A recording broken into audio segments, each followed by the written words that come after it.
الحمد للہ کفا وسلام علی عبادہ الذین اصطفی اما بعد فاعوذ باللہ من الشیطان الرجیم بسم اللہ الرحمن الرحیم لا تتخذون الکافرین اولیاء ایبتغون عندهم العزة فإن العزة للہ جميعا وقال اللہ تبارک و تعالی قل یا ایہا الکافرون لا اعبد ما تعبدون ولا انتم عابدون ما اعبد ولا انا عابد ما عبدتم ولا انتم عابدون ما اعبد لکم دینکم ولی دین صدق اللہ العظیم قال النبی صلی اللہ تعالی علیہ وسلم من تشبہ بقوم فہو منہم۔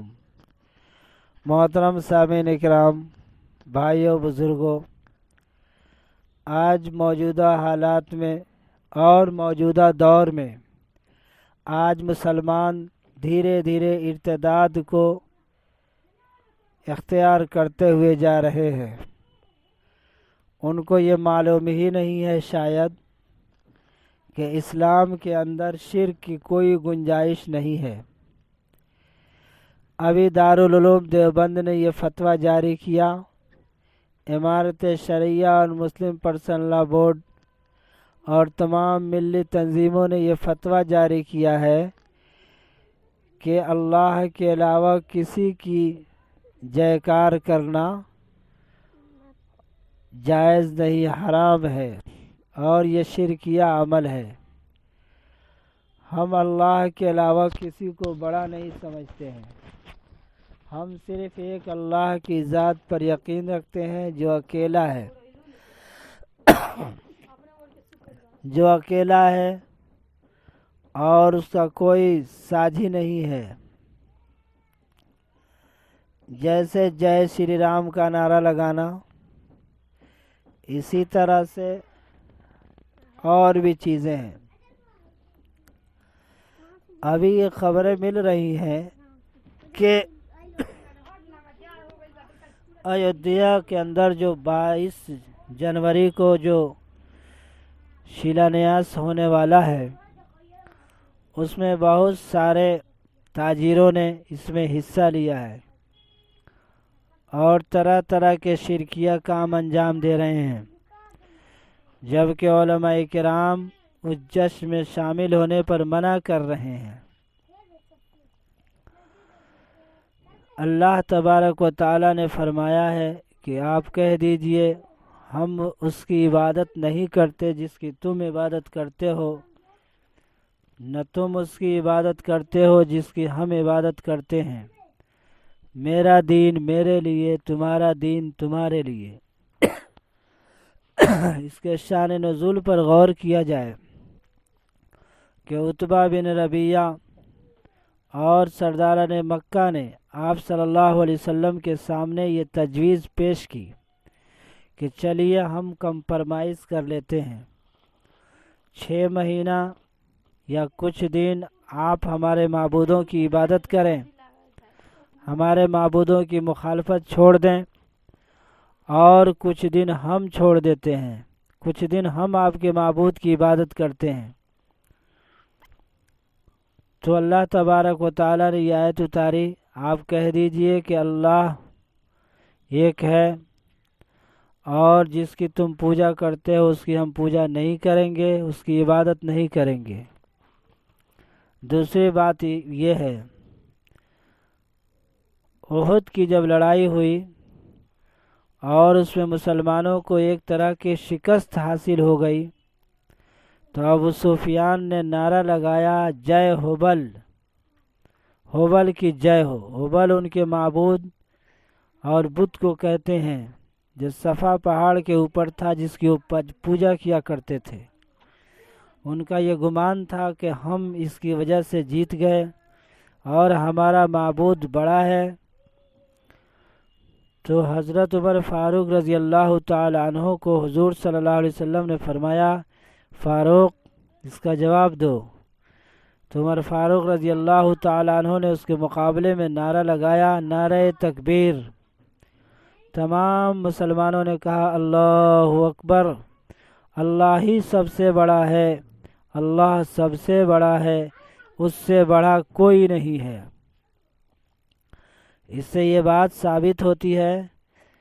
کہ جے کار کا نعرہ لگانا یہ ہمارے لیے جائز نہیں ہے۔ ہاں،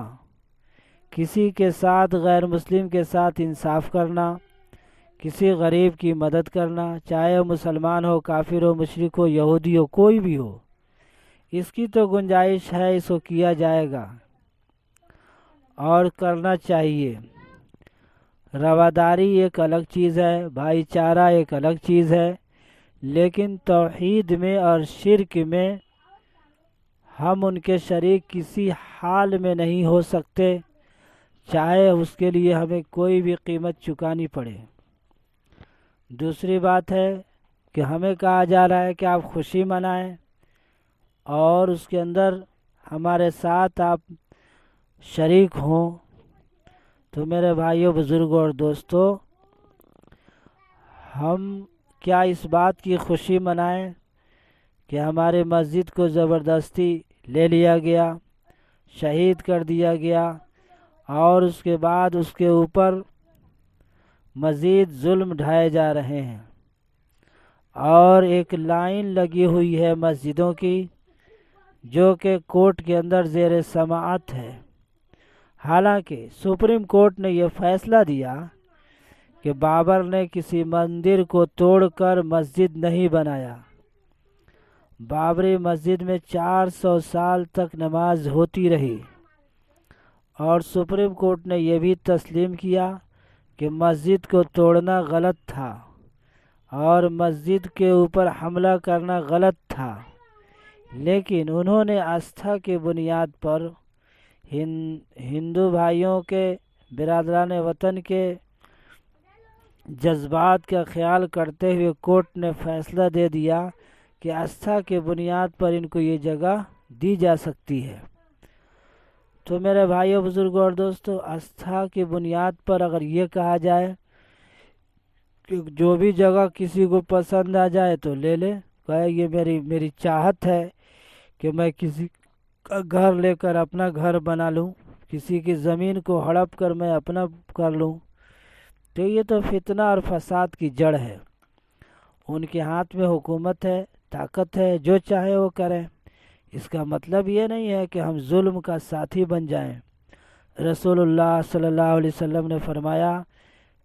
کہ ظلم کو اور برائی کو یا تو زبان سے روک دو یا ہاتھ سے اس کو روک دو، اور سب سے کم درجہ ایمان کا یہ ہے کہ اس کے دل میں، اپنے دل میں اس کو برا جانو۔ تو اگر ہمارے پاس طاقت نہیں ہے، ہمارے پاس زبان سے بولنے کی ہمت نہیں ہے، تو کم سے کم ہمیں اس بات پر رنج ہونا چاہیے اور تکلیف ہونی چاہیے کہ ہماری پیاری مسجد کو، اللہ تعالیٰ کے گھر کو ان لوگوں نے زبردستی قبضہ کر لیا ہے۔ تو ہمیں صبر کرنا ہے، لیکن خوشی منانے کا مطلب ہے کہ ہم ان کے فیصلے پر راضی ہیں، ہم یہ چاہتے ہیں اور ہماری یہ دلی خواہش ہو رہی ہے۔ اس کا مطلب ہے کہ ہم خوش ہیں کہ تم ہماری مسجدوں کو گراؤ، اللہ کے گھر کو گراؤ، تو گویا ایک طرح سے ہم ارتداد میں شامل ہیں۔ اس لیے اس دن دیا جلانا، موم بتی جلانا اور اسی طرح خوشی کا اظہار کرنا، ہمارے ظالم حکمرانوں کی وجہ سے ہاں میں ہاں ملانے سے ہم ایسا نہیں ہو سکتا ہے کہ ہم ان کے قریب ہو جائیں گے، کبھی بھی وہ ہم کو اپنی نفرت ہی کی نگاہ سے دیکھیں گے۔ فرمایا کہ لن ترضى عنك اليهود والنصارى حتى تتبع ملتهم، کہ یہ لوگ آپ سے راضی نہیں ہو سکتے جب تک کہ آپ ان کی اتباع نہ کر لیں، یعنی ان کے مذہب کو قبول نہ کر لیں۔ آج یہ خوشی منانے کو کہہ رہے ہیں، کل یہ کہیں گے گیان واپی پر بھی خوشی مناؤ، وہ بھی توڑ دی جائے۔ 3000 مسجدیں ان کے لسٹ اور فہرست میں ہیں۔ کیا ہم اپنی مسجدوں کو اس طرح سے دیتے رہیں اور خوشی مناتے رہیں، یہ باعث شرم ہے۔ دوسری بات یہ ہے کہ رسول اللہ صلی اللہ علیہ وسلم نے فرمایا من تشبہ بقوم فہو منہم، جو جس قوم کی مشابہت اختیار کرے گا قیامت کے دن اسی کے ساتھ اٹھایا جائے گا۔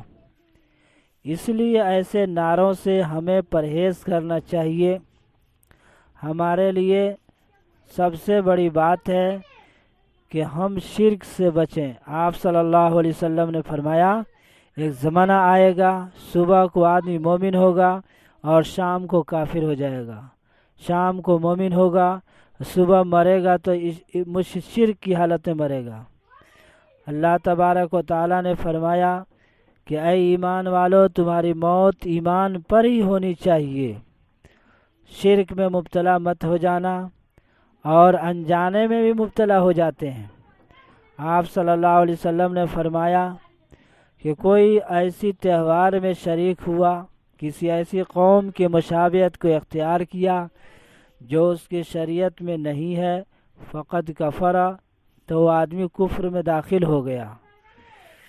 آج کفر کی اور شرک کی آندھیاں چل رہی ہیں اور طرح طرح سے لوگ ارتداد کا شکار ہو رہے ہیں۔ دوسروں کو خوش کرنے کے لیے لوگ اپنے اسلام اور دھرم کو بھی سمجھنے کی کوشش نہیں کرتے۔ بار بار یہ کہا جا رہا ہے کہ ٹھیک ہے ہم پیار سے رہیں، محبت سے رہیں، جھگڑا اور فساد نہ کریں،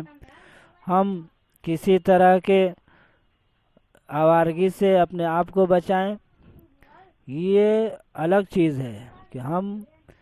ان کے ساتھ رواداری کریں، محبت سے پیش آئیں، لیکن اس کا مطلب یہ نہیں ہے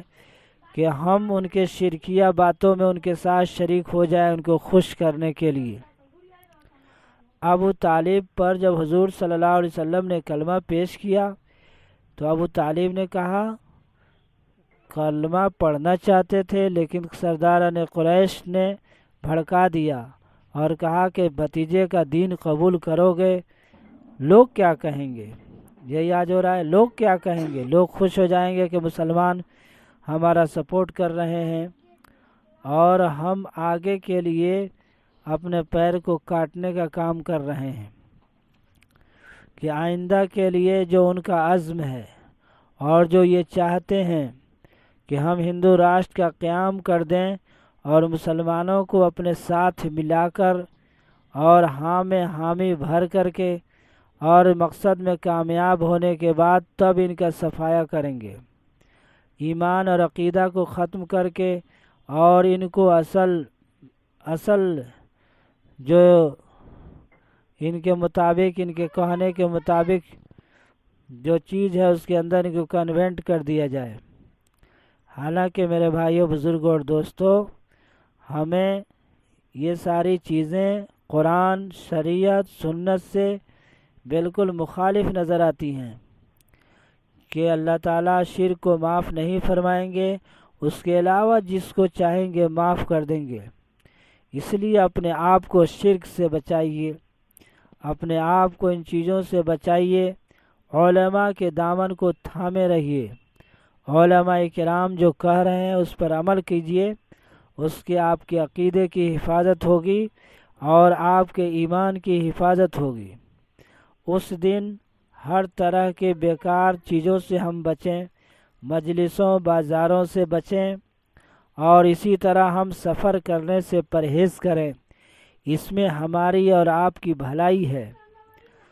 ہم کسی طرح کی خوشی کا کوئی اظہار نہ کریں۔ اگر حکومت سمویدھان کے دائرے میں کوئی حکم دے، کوئی آرڈر کرے، تو اس کو ہمارے لیے ماننا ضروری ہے، لیکن اگر سمویدھان اور ہمارے شریعت کے متصادم اور الٹا اگر کوئی حکم نامہ جاری کرے تو اس پر ہمیں عمل کرنا حرام ہے اور اس کے اوپر عمل نہیں کرنا چاہیے، اس کی بات کو ہمیں نہیں ماننا چاہیے، بلکہ ہمیں یہ تو حکم دیا گیا کہ ماں باپ کے ساتھ احسان کرو، ماں اگر بت خانے میں بھی ہو تو عبادت کے لیے جائے تو اس کو لے جا سکتے ہیں، لیکن ماں اور باپ کو کہا گیا کہ باپ جنت کا دروازہ ہے، ماں کے قدم کے نیچے جنت ہے، لیکن ماں باپ اگر شریعت کے خلاف حکم دیں کہ اللہ کو چھوڑ کر کسی کی پوجا اور عبادت کرو اور اس کا نام جپو، تو شریعت منع کرتی ہے اور کہتی ہے نہیں، یہ جائز نہیں ہے کہ تم میرے خلاف شرک کرو۔ تمام چیزیں خدا نے پیدا کی ہیں، کسی نے کوئی چیز نہیں بنائی، ایک سر کا بال بھی کسی نے نہیں بنایا، یہ سارے کے سارے اللہ تبارک و تعالی نے ساری چیزوں کو پیدا کیا ہے۔ اب دنیا میں جس کو جو مرضی ہو، جس کی عبادت کرے، پوجا کرے، اس سے ہم کو کیا مطلب ہے، لیکن ہم مسلمان ہیں تو ہمیں مسلمان کی طرح زندگی گزارنا چاہیے، شرکی اعمال سے پرہیز کرنا چاہیے، اور ہمارے لیے ان چیزوں سے بچنا ضروری ہے، ورنہ اپنے ایمان کی خیر مناؤ، اپنے ایمان کی خیر مناؤ، تمہارا ایمان صحیح سلامت نہیں رہے گا۔ اس لیے آپ سے گزارش کی جا رہی ہے، یہ مفتی سیف اللہ چینل کے واسطے سے، کہ آپ اس میسج کو، اس ویڈیو کو زیادہ سے زیادہ شیئر کیجئے اور عام مسلمانوں تک پہنچائیے، تاکہ سب لوگوں کو اس کی حقیقت پتہ چلے، اور ایک اسلامی تبلیغ اور دین کا ایک حصہ ہے کہ دوسرا اگر کوئی بھی عمل کر لیتا ہے تو اس کا ثواب ملتا ہے۔ حضور صلی اللہ علیہ وسلم نے حضرت علی رضی اللہ عنہ کو فرمایا، علی تمہارے کہنے سننے سے اگر کوئی ایک آدمی بھی ہدایت پا جاتا ہے تو تمہارے لیے سرخ اونٹ سے بہتر ہے، اور ایک حدیث میں ہے کہ تمہارے لیے دنیا اور دنیا کی جتنی بھی چیزیں اس سے بہتر ہیں۔ اس لیے آپ اس چینل سے فائدہ اٹھائیے اور دوسرے بھائی بہنوں تک اس میسج کو پہنچائیے۔ اللہ تبارک و تعالی ہم سب کو شرکی اعمال سے حفاظت فرمائے۔ وما توفیقی الا باللہ العلی العظیم۔